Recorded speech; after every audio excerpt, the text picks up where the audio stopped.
السلام عليكم ورحمة الله وبركاته. إن الحمد لله نحمده ونستعينه ونستغفره ونؤمن به ونتوكل عليه ونعوذ بالله من شرور أنفسنا ومن سيئات أعمالنا.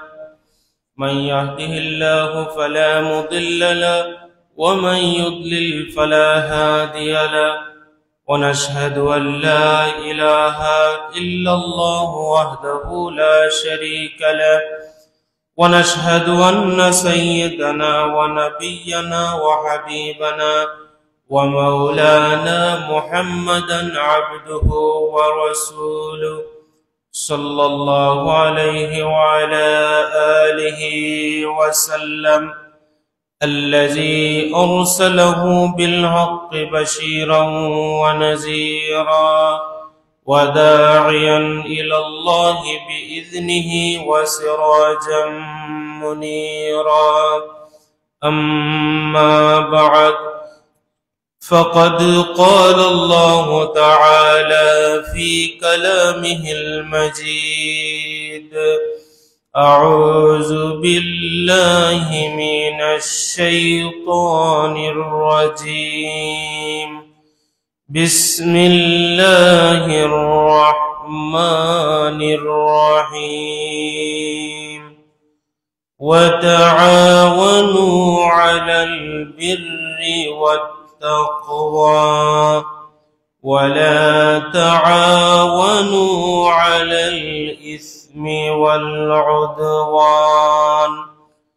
إن الله وملائكته يصلون على النبي يا أيها الذين آمنوا صلوا عليه وسلموا تسليما. اللهم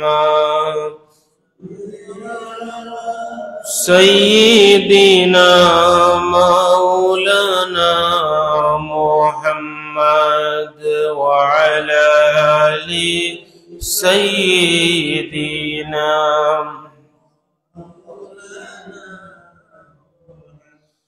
والحبيب الذي ترجى شفاعته لكل حول من الأحوال مقتهم. اللهم سيدنا مولانا محمد وعلى آل سيدنا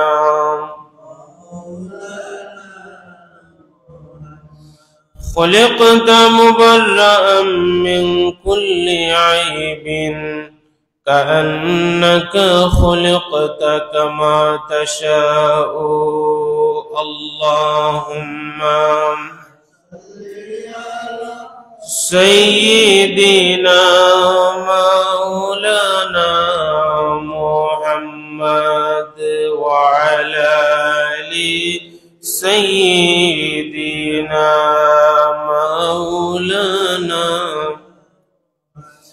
بلغ العلا بكماله، كشف الدجى بجماله، حسنت جميع خصاله، صلوا عليه। সম্মানিত মুসল্লিয়ানে کرام, মহান আল্লাহ রাব্বুল আলামিনের দরবারে আমরা প্রাণ খুলে শুকরিয়া আদায় করছি যে আল্লাহ রাব্বুল আলামিন আমাকে আপনাকে আজকের এই জুমাবার দিন আল্লাহ রাব্বুল আলামিনের খানায়ে কাবার টুকরা মসজিদে এসে বসার তৌফিক দান করেছেন, কিছু কথা শোনার, কিছু কথা বলার তৌফিক দান করেছেন। আমরা সকলে অন্তরের অন্তঃস্থল থেকে শ্রদ্ধা ভক্তির সাথে কালিমাতুশ শুকুর উচ্চারণ করে বলছি আলহামদুলিল্লাহ। আমাদের পক্ষ থেকে লক্ষ কোটি দুরূদ এবং সালামের হাদিয়া প্রেরণ করছি রাহমাতুল লিল আলামিন শাফিউল মুজনবিন সাইয়্যিদুস সাকালাইন নবিয়ুল হারামাইন ইমামুল কিবলাতাইন جد الحسن والحسين مولانا حبيبنا سيدنا মুহাম্মদুর রাসূলুল্লাহ সাল্লাল্লাহু আলাইহি ওয়াসাল্লামের পবিত্র জান্নাতি কদম মুবারকে।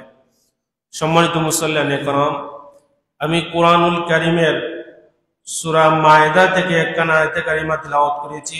দ্বিতীয় আয়াতের শেষ অংশটুকু তিলাওয়াত করেছি। আল্লাহ রাব্বুল আলামিন আমাকে তৌফিক দান করলে এই আয়াতে কারিমাকে সামনে রেখে আপনাদের সামনে দুই একটা কথা উপস্থাপন করব। ওমা তৌফিকি ইল্লা বিল্লাহ। আল্লাহ রাব্বুল আলামিন আমাদেরকে আশরাফুল মাখলুকাত হিসাবে আমাদের মধ্যে ভ্রাতৃত্ব, সম্মান, মানবতা এইগুলা আল্লাহ রাব্বুল আলামিন আমাদের মধ্যে দিয়েছেন। আমাদের স্বভাব চরিত্রের মধ্যে এই গুণগুলো ফুটে উঠবে। এই জন্য একজন মানুষ অন্য মানুষের কষ্ট দেখলে সে এগিয়ে যায়। একজন মানুষ ব্যথা পেলে তার ব্যথায় ব্যথিত হয়, তার পাশে দাঁড়ায়, তাকে সান্ত্বনা দেয়, তাকে সহযোগিতা করে। এটা আল্লাহ রাব্বুল আলামিনের পক্ষ থেকে আমাদের জন্য একটা অনুগ্রহ। এই গুণগুলা থাকা আমাদের জন্য একটা অনুগ্রহ। আমি যে আয়াতে কারিমা তিলাওয়াত করেছি, এই আয়াতে কারিমার মধ্যে আল্লাহ রাব্বুল আলামিন বলছেন, ওয়া তাআওয়ানু আলাল বিররি ওয়াত তাকওয়া। তোমরা ভালো কাজ এবং আল্লাহ ভীরু কাজে, যেই কাজগুলা করলে মানুষ আল্লাহ ভীরু হয়, আল্লাহ রাব্বুল আলামিনের ইবাদতের প্রতি আগ্রহ সৃষ্টি হয়, অর্থাৎ ভালো কাজ এবং আল্লাহ ভীরু কাজে তোমরা একে অপরকে সহযোগিতা করো। ওয়ালা তাআওয়ানু আলাল ইসমি ওয়াল উদওয়ান। এবং পাপ কাজে, মন্দ কাজে, অন্যায় কাজে, অশ্লীল কাজে এবং সীমালঙ্ঘন, যে কাজগুলা করলে মানুষ সীমালঙ্ঘনে পরিণত হয়, ওই কাজগুলা তোমরা, ওই কাজের ক্ষেত্রে তোমরা সহযোগিতা করো না। আল্লাহ রাব্বুল আলামিন বলছেন, তোমরা ভালো কাজে এবং আল্লাহ ভীরু কাজে একে অপরকে সহযোগিতা করো, পাপ কাজ এবং সীমালঙ্ঘনের কাজে তোমরা একে অপরকে সহযোগিতা করো না। এই জন্য মানুষ সব সময় ভালো কাজে সহযোগিতা করবে। মুমিন মানেই সে ভালো কাজে সহযোগিতা করবে। মুমিন মানেই সে আল্লাহ ভীরু কাজে মানুষকে সহযোগিতা করবে, মানুষকে সুযোগ সৃষ্টি করে দিবে। আল্লাহ রাসূল সাল্লাল্লাহু আলাইহি ওয়াসাল্লাম আবু দাউদ শরীফ, তিরমিজি শরীফ এবং ইবনে মাজাহ হাদিসের মধ্যে আসছে, আল্লাহ রাসূল সাল্লাল্লাহু আলাইহি ওয়াসাল্লাম ইরশাদ করছেন, ওয়াল্লাহু ফি আউনিল আবদি মা কানাল আবদু ফি আউনি আখিহি। একজন বান্দা যখন অন্য কোনো বান্দার সাহায্যে এগিয়ে আসবে, যতক্ষণ পর্যন্ত ওই বান্দার সাহায্য করতে থাকবে, ততক্ষণ পর্যন্ত আল্লাহ রাব্বুল আলামিন তার সাহায্য করতে থাকবেন। মানুষ যখন অন্য কোনো মুমিনের সাহায্যে এগিয়ে আসে, তখন ওই বান্দাকে আল্লাহ রাব্বুল আলামিন সাহায্য করেন। এই সাহায্যের ধারা, এই সাহায্যের সীমারেখা খুদ রাসূল করিম সাল্লাল্লাহু আলাইহি ওয়াসাল্লামের জীবনের একটা সঙ্গ থেকে পাওয়া যায়। আল্লাহর হাবিব সাল্লাল্লাহু আলাইহি ওয়াসাল্লাম যখন এই পৃথিবীতে তাশরীফ আনলেন, একটা অন্ধকার যুগে, বর্বর যুগে আল্লাহ রাসূল সাল্লাল্লাহু আলাইহি ওয়াসাল্লাম তাশরীফ আনলেন, যেখানে মানবতা বলতে কিচ্ছু ছিল না, মানব সেবা বলতে কিচ্ছু ছিল না, অন্ধকারের যুগ, আইয়ামে জাহেলিয়াতের যুগ। ওই সময় আল্লাহ রাসূল সাল্লাল্লাহু আলাইহি ওয়াসাল্লাম যখন দেখলেন হারবুল ফুজ্জার অর্থাৎ পাপাচারের যুদ্ধে এই গোটা সমাজ ভরে গিয়েছে, তখন রাসূল করিম সাল্লাল্লাহু আলাইহি ওয়াসাল্লাম একটা শান্তির সংঘ প্রতিষ্ঠিত করলেন, যার নাম দিলেন হিলফুল ফুজুল। এই শান্তি সংঘের মাধ্যমে আল্লাহ রাসূল সাল্লাল্লাহু আলাইহি ওয়াসাল্লাম আর্থ মানবতার সেবায় এগিয়ে আসলেন। অসহায়দের সেবা করার জন্য আল্লাহ রাসূল সাল্লাল্লাহু আলাইহি ওয়াসাল্লাম এই সংঘের মাধ্যমে এগিয়ে আসলেন। অর্থাৎ রাসূল করিম সাল্লাল্লাহু আলাইহি ওয়াসাল্লাম মানুষদেরকে সংঘবদ্ধ করে মানুষের সেবায় এগিয়ে আসার জন্য একটা সংঘ তৈরি করলেন সেই অন্ধকার যুগে, যার নাম হচ্ছে শান্তি সংঘ বা হিলফুল ফুজুল। সম্মানিত সুধী, এবার আমরা রাসূল করিম সাল্লাল্লাহু আলাইহি ওয়াসাল্লাম আমাদেরকে কি কি মানব সেবা শিক্ষা দিয়েছেন, কোন কোন মানব সেবা আমরা করব, মানব সেবাগুলো কিরকম হতে পারে, তার উল্লেখযোগ্য কয়েকটা দৃষ্টান্ত আপনাদের সামনে তুলে ধরি। এক নাম্বার, মানব সেবার একটা উল্লেখযোগ্য দৃষ্টান্ত হচ্ছে অসহায় নিঃস্ব মানুষ যারা তাদের পাশে দাঁড়ানো। এই অসহায় নিঃস্ব মানুষদের পাশে দাঁড়ানোর ব্যাপারে আল্লাহ রাব্বুল আলামিন তাগিদ দিয়েছেন, অর্ডার করেছেন, নির্দেশ দিয়েছেন। আল্লাহ রাব্বুল আলামিন সূরা বালাদের 14 নম্বর আয়াতের মধ্যে ইরশাদ করছেন, আও ইতআমুন ফি ইয়াউমিন জি মাসগাবা ইয়াতীমান যা মাকরাবা ওয়া মিসকিনান যা মাতরাবা। আল্লাহ রাব্বুল আলামিন বলছেন, যারা ক্ষুধার্ত মানুষ তাদেরকে অন্নদান করবে, নিকট এতিম যারা, নিকটাত্মীয় এতিম যারা, তাদেরকে সাহায্য সহযোগিতা করবে, এবং যারা অসহায়গ্রস্ত তাদেরকে বুলুণ্ঠিত করবে না, তারাই হচ্ছে মুমিন। অর্থাৎ মুমিন মানুষ, মানবিক মানুষ তারা যারা ক্ষুধার্তকে অন্নদান করবে, যারা এতিমকে, নিকটাত্মীয় এতিম অর্থাৎ এতিমদেরকে তারা সাহায্য সহযোগিতা করবে, এবং যারা অভাবগ্রস্ত তাদেরকে বুলুণ্ঠিত করবে না, তাদেরকে নিঃশেষ করে দেবে না, তারাই হচ্ছে মুমিন। আল্লাহ রাব্বুল আলামিন মুমিনদের বৈশিষ্ট্য উল্লেখ করতে গিয়ে কুরআনুল কারীমের সূরা দাহারের 8 এবং 9 নম্বর আয়াতের মধ্যে ইরশাদ করছেন, ওয়া ইউতঈমুনা আত-তাআমা আলা হুব্বিহি মিসকিনান ওয়া ইয়াতীমান ওয়া আসীরা। মুমিন তো তারা যারা আল্লাহ রাব্বুল আলামিনের মহব্বতে, আল্লাহর উদ্দেশ্যে মিসকিনকে সহযোগিতা করবে, ইয়াতীমকে সহযোগিতা করবে, এবং বন্দী যারা তাদেরকে সহযোগিতা করবে। ইন্নামা নুতঈমুকুম লিওয়াজহিল্লাহি লা নুরিদু মিনকুম জাযাআন ওয়ালা শুকুরা। তারা মিসকিনদের সহযোগিতা করবে, তারা ইয়াতীমদের সহযোগিতা করবে, তারা বন্দীদের সহযোগিতা করবে। এই সহযোগিতার মাধ্যমে তারা কোনো বিনিময় আশা করবে না, এবং মানুষের কাছ থেকে কৃতজ্ঞতা প্রকাশ হোক, মানুষ আমাকে বাহবা দেও, এই আশা করবে না।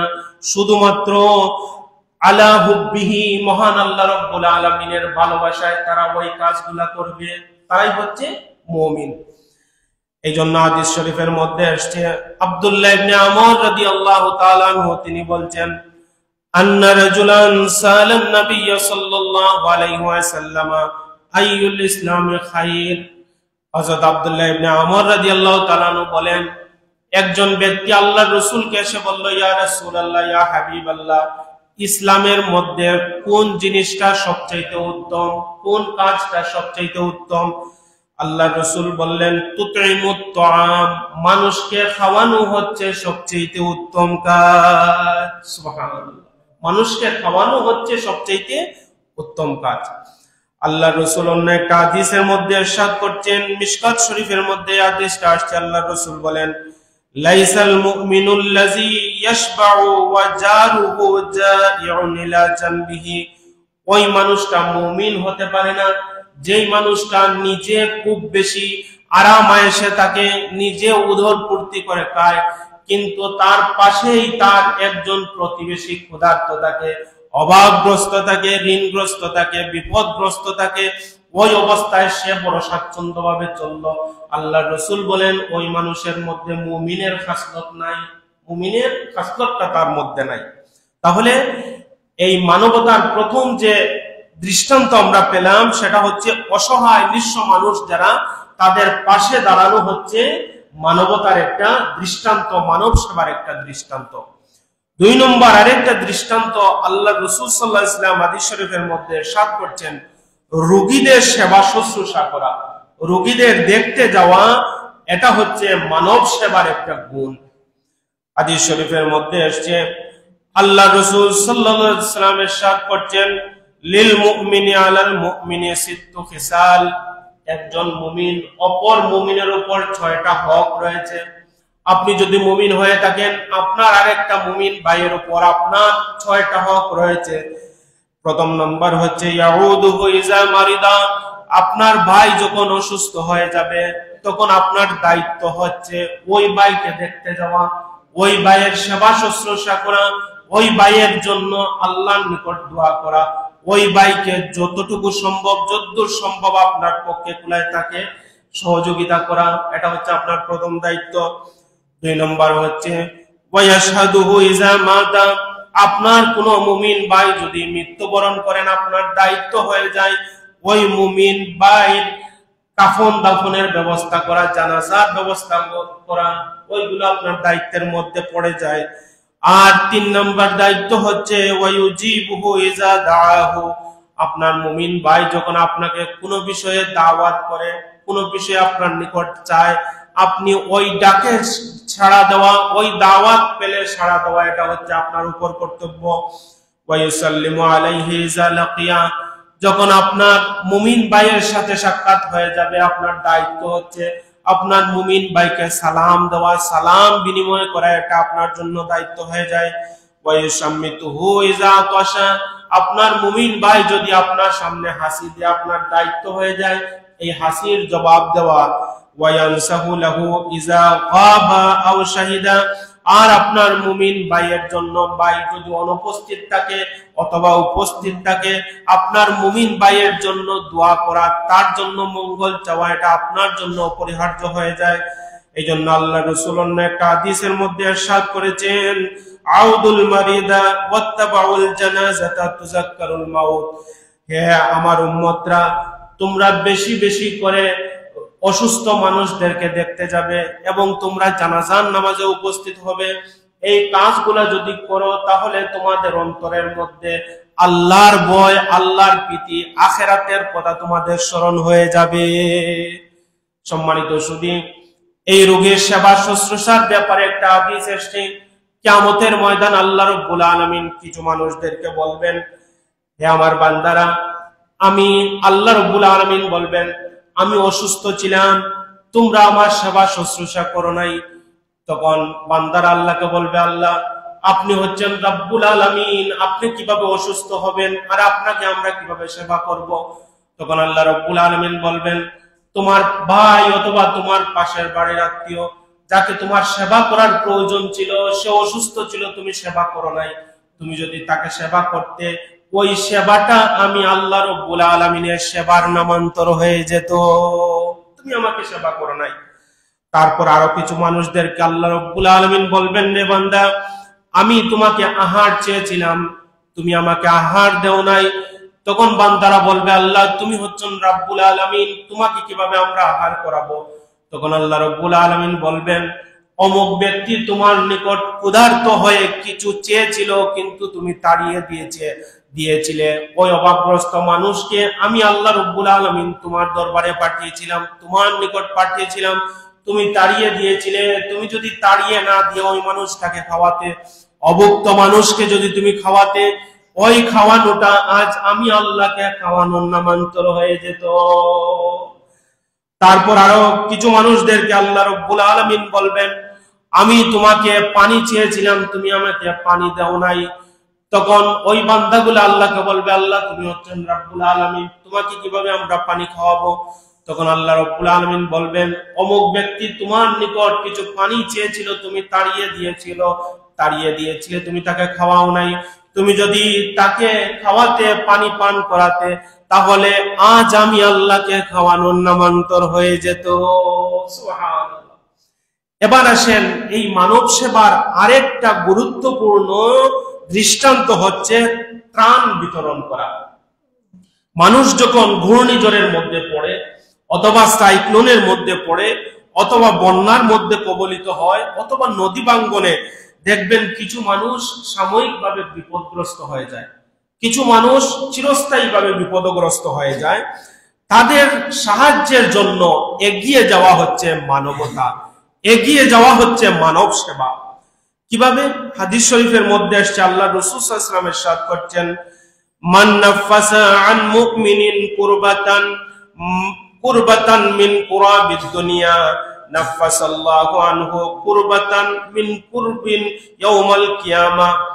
কোন বান্দা যদি দুনিয়ায় কোনো মানুষের ছোট্ট একটা বিপদ দূর করে দেয়, অর্থাৎ কোনো মানুষ দুপুরবেলা খেতে পাচ্ছে না, তার সবকিছু বন্যায় নিয়ে গিয়েছে, নদী ভাঙ্গনের কবলে সে পড়ে গিয়েছে, আপনি এক ওয়াক্ত খাবারের ব্যবস্থা করলেন, ছোট্ট একটা বিপদ তাকে দূর করে দিলেন। আমার নবী বলছেন কিয়ামতের ময়দানে এই বিপদ দূর করার কারণে আল্লাহ রব্বুল আলামিন আপনার জীবনের বড় একটা বিপদ কিয়ামতের ময়দানে দূর করে দিবেন। সুবহানাল্লাহ। সুতরাং যে সমস্ত মানুষ বন্যায় আক্রান্ত হয়েছে, নদী ভাঙ্গনের কবলে পড়েছে, যথাসাধ্য আমরা যদি 1000 টাকা রুজি করি, অন্তত 5 টাকা যাতে আমরা এই ক্ষতিগ্রস্ত মানুষদেরকে দিয়ে তাদের পাশে আমরা দাঁড়াই। এই সহযোগিতা করার কারণে কিয়ামতের ময়দানে আল্লাহ রাব্বুল আলামিন আমাদের বড় একটা বিপদ আল্লাহ রাব্বুল আলামিন দূর করে দিবেন। তিরমিজি এবং আবু দাউদে আরেকটি হাদিস এসেছে, আল্লাহ রাসূল বলেন ওয়ামান ইয়াসসারা আলা মুসিরিন ইয়াসসারাল্লাহু আলাইহি ফিদ দুনিয়া ওয়াল আখিরাহ। কোন ব্যক্তি যদি দুনিয়াতে কোন মানুষের পার্থিব কোন সমস্যা দূর করে দেয়, বিপদগ্রস্ত মানুষের জন্য এগিয়ে আসে, যেভাবে এগিয়ে আসুক না কেন, আল্লাহর রাসূল বলেন ওই ব্যক্তির জন্য আল্লাহ রাব্বুল আলামিন দুনিয়া এবং আখিরাতের সমস্ত পার্থিব দুঃখ দুর্দশা আল্লাহ রাব্বুল আলামিন দূর করে দিবে। সুবহানাল্লাহ। আরেকটা দৃষ্টান্ত মানবতার, সেটা হচ্ছে অসহায় শরণার্থীদের সেবা করা, অসহায় শরণার্থীদের সাহায্য করা। কিভাবে? এই শরণার্থীদের সাহায্য করা এটা শুধুমাত্র আজকের এই যুগের জন্য প্রযোজ্য নয়, বরং সেটা একেবারে আদিম যুগ থেকে চলে এসেছে। পৃথিবীতে যত নবী রাসূলরা এসেছেন তারা নির্যাতিত হয়েছেন, নির্যাতিত হয়ে তারা অন্য দেশে তারা গিয়েছিলেন এবং তাদেরকে অন্য দেশের মানুষরা আশ্রয় দিয়েছিল। সেটা হচ্ছে শরণার্থীদের সাহায্য সহযোগিতা করা, যেটা আমার নবী সাল্লাল্লাহু আলাইহি ওয়াসাল্লামের জীবনে পাওয়া যায়। নবী করিম সাল্লাল্লাহু আলাইহি ওয়াসাল্লাম প্রথম হিজরত করেছেন আবিসিনিয়ায়, তার কিছুদিন পরে চূড়ান্ত হিজরত করেছিলেন তিনি মদিনায়। মদিনায় যাওয়ার পর মদিনাবাসীরা আল্লাহ রাসূল সাল্লাল্লাহু আলাইহি ওয়াসাল্লামের সাহায্য সহযোগিতায় এমন ভাবে এগিয়ে এসেছে, যারা সাহায্য সহযোগিতা করেছেন হাদিসের ভাষায় তাদেরকে আনসার বলা হয়। তারা কিভাবে সাহায্য সহযোগিতা করেছে? যাদের জায়গা একটু বেশি ছিল তাদের জায়গা তাদের মুহাজির ভাইদেরকে দিয়ে দিয়েছিলেন। যাদের 2 জন স্ত্রী ছিলেন, একজন স্ত্রীকে তালাক দিয়ে অপর স্ত্রীকে তার এই মুহাজির ভাইকে দান করে দিয়েছিলেন। সুবহানাল্লাহ। এইভাবে সাহাবায়ে কেরামরা আর্থ মানবতার সেবায়, শরণার্থীদের সেবায় সাহাবায়ে কেরামরা এগিয়ে এসেছিলেন। এই জন্য আনসার এবং মুহাজির সাহাবীর মর্যাদা ইসলামে আল্লাহ রাব্বুল আলামিন অনেক বেশি বুলন্দ করে দিয়েছিলেন, শুধুমাত্র এই মানব সেবা করার কারণে। সুবহানাল্লাহ। তারপরে আরেকটা গুরুত্বপূর্ণ মানব সেবা হচ্ছে মানুষকে কর্জে হাসানা প্রদান করা। আল্লাহ রাসূল সাল্লাল্লাহু আলাইহি ওয়াসাল্লাম ইরশাদ করেছেন কুল্লু কারজিন সাদাকা, প্রত্যেক ঋণ দেওয়া হচ্ছে একটা সদকার সমান। ছোট্ট একটা হাদিস বলি, আল্লাহ রাসূল সাল্লাল্লাহু আলাইহি ওয়াসাল্লাম বলেন জনৈক ব্যক্তি সে বেহেশতে প্রবেশ করলো, প্রবেশ করার পর সে বেহেশতের মধ্যে লিখা দেখলো আস-সাদাকাতু বিআশরি আমসালিহা, সদকার বিনিময়ে, একটা সদকার বিনিময়ে আল্লাহ রাব্বুল আলামিন 10টা সদকার সওয়াব মানুষের নামায় আমলনামায় দান করেন। ওয়াল কারজু বিসামানিয়াতা আশরা, এবং ঋণ দিলে আল্লাহ রাব্বুল আলামিন এর বিনিময়ে 18 গুণ সওয়াব আল্লাহ রাব্বুল আলামিন দান করেন। সুতরাং এই অভ্যাসটা যেন আমরা গড়ে তুলতে পারি, তাহলে দেখবেন আমাদের সমাজটা অনেকাংশেই সুদমুক্ত সমাজে পরিণত হবে। এবং যারা ঋণগ্রস্ত তারা মনে রাখবেন যিনি আপনাকে ঋণ দিয়েছেন অনেক বড় একটা উপকার করেছেন, তিনি যেন এই ঋণের জন্য আপনার পিছু পিছু না হাঁটেন। এই স্বভাবগুলো আমাদের জীবনের মধ্যে নিয়ে আসতে হবে। এবার আসেন এই যে মানব গুণাবলী, মানব সেবার যে এই গুণাবলীগুলি যিনি আমাদেরকে শিক্ষা দিয়েছেন তিনি হচ্ছেন মুহাম্মাদুর রাসূলুল্লাহ সাল্লাল্লাহু আলাইহি ওয়াসাল্লাম। তিনি তার আল্লাহ রাসূল সাল্লাল্লাহু আলাইহি ওয়াসাল্লাম তিনি নিজে বলছেন আমি হচ্ছি বুইসতু মুআল্লিমা, আমি তোমাদের জন্য শিক্ষক হয়ে এই পৃথিবীতে এসেছি। সুবহানাল্লাহ। অর্থাৎ তিনি বোঝাতে চাইলেন শিক্ষকের চাইতে সম্মান, শিক্ষকের চাইতে উঁচু মর্যাদা আর কেউ হতে পারে না, কারণ আমি নবীর চাইতে সম্মানী আর কেউ নাই, আর আমি নবী এই পৃথিবীতে এসেছি শিক্ষক হিসাবে। সুবহানাল্লাহ। এই জন্য সমস্ত নবীগণের মধ্যে মানবতা রয়েছে, ভালোবাসা রয়েছে, মানব কল্যাণের গুণাবলীগুলি রয়েছে, তাদের মধ্যে শিক্ষকতার মহান একটা পেশা তাদের জীবনের মধ্যে রয়েছে। কারণ তারা সাহাবায়ে কেরামদেরকে ইসলামের শিক্ষা তারা প্রদান করেছেন, আর সাহাবায়ে কেরামরা তাদের এই নবী রাসূলদেরকে উচ্চ মর্যাদায় হাসিল করেছেন। কারণ নবী রাসূলরা ছিলেন আমাদের শিক্ষক। নবী রাসূলরা কি ছিলেন? আমাদের শিক্ষক। সম্মানিত মুসল্লিয়ানে কেরাম, এই শিক্ষার প্রতি আল্লাহ রাসূল সাল্লাল্লাহু আলাইহি ওয়াসাল্লাম কিভাবে তাকিদ করেছেন, ছোট্ট একটা ঘটনা বলি।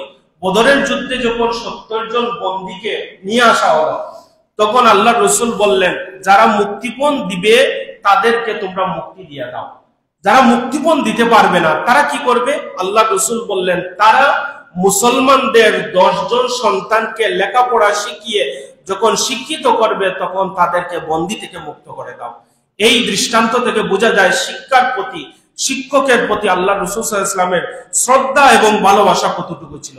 সাইয়্যিদুনা হযরত আলী রাদিয়াল্লাহু তাআলা আনহু তিনি বলছেন, আনা আব্দুন মান আল্লামানি হারফান ওয়াহিদাতান, আমি হচ্ছি ওই ব্যক্তির গোলাম যেই ব্যক্তি যে আমাকে একটা হরফ শিক্ষা দিয়েছে। অর্থাৎ একটা হরফের শিক্ষক যে আমার, আমি তার গোলাম। যদি সে চায় ইনশাআল্লাহ, এই একটা হরফ যে আমাকে শিক্ষা দিয়েছে, সে যদি আমাকে চায় বিক্রি করে দিতে পারবে, সে যদি আমাকে চায় টাকা মুক্ত করে দিতে পারবে, সে যদি আমাকে চায় তাহলে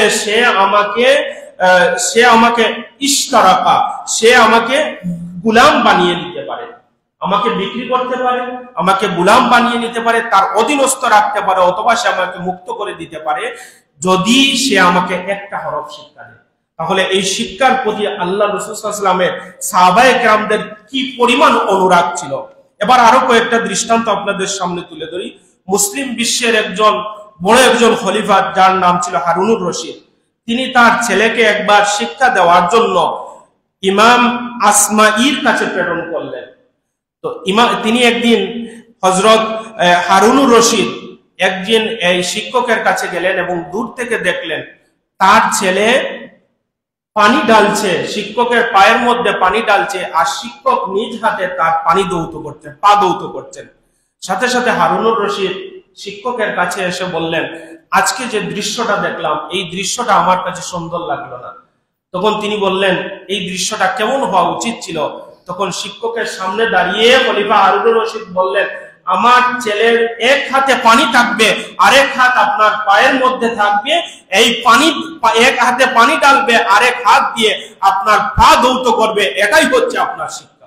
সুবহানাল্লাহ। তাহলে মুসলিম বিশ্বের অর্থাৎ মুসলমানদের এই যে শিক্ষাগুলা যদি আমরা ফলো করতে পারি, তাহলে শিক্ষকরা থাকবে পৃথিবীর সেরা মানুষ। শিক্ষকরা কোনোদিন ছাত্রের হাতে অপদস্থ হবে না। সম্মানিত মুসল্লিয়ানে কেরাম, যেই সমাজে, যেই দেশে, যেই এলাকায়, যেই রাষ্ট্রে শিক্ষকেরা ভুলুণ্ঠিত হয়, শিক্ষকের মর্যাদা ভুলুণ্ঠিত হয়, ওই সমাজ ব্যবস্থা বেশি দিন টিকে থাকতে পারে না। ওই সমাজ ব্যবস্থা জুলুমে, কিছুদিন পরেই দেখবেন জুলুমে পরিপূর্ণ হয়ে যাচ্ছে। সম্মানিত মুসল্লিয়ানে কেরাম, ইমাম আহমদ রাহিমাহুল্লাহ তিনি কোনোদিন তার শিক্ষকের সামনে তিনি বসতেন না, যদি না শিক্ষক বলতেন তুমি বসো।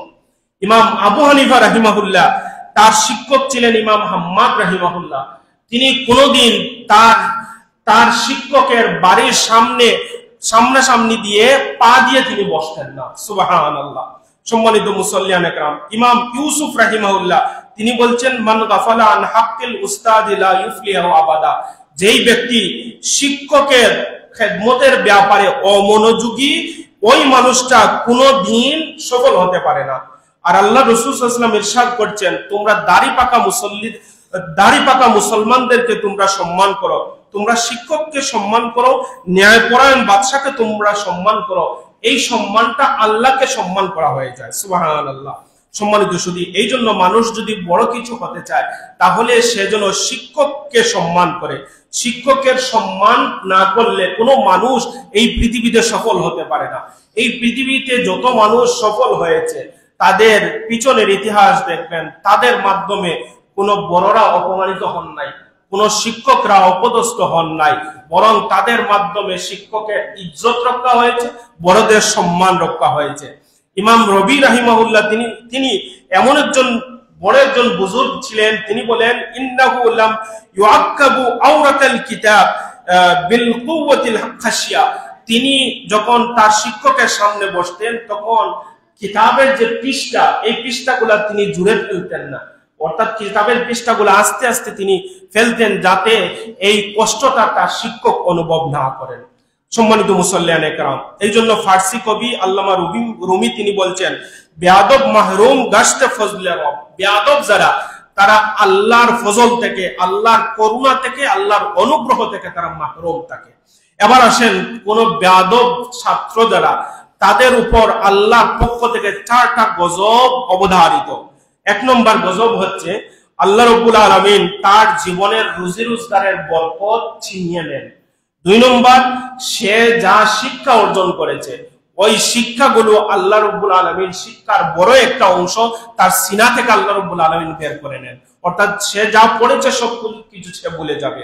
3 নম্বর, তার হায়াতের মধ্যে বরকত থাকবে না, হায়াতকে আল্লাহ রাব্বুল আলামিন কমিয়ে দেন। 4 নম্বর, ওই ব্যক্তিটা যখন মৃত্যুবরণ করবে, মৃত্যুবরণ করার সময় বেঈমান অবস্থায় মৃত্যুবরণ করবে।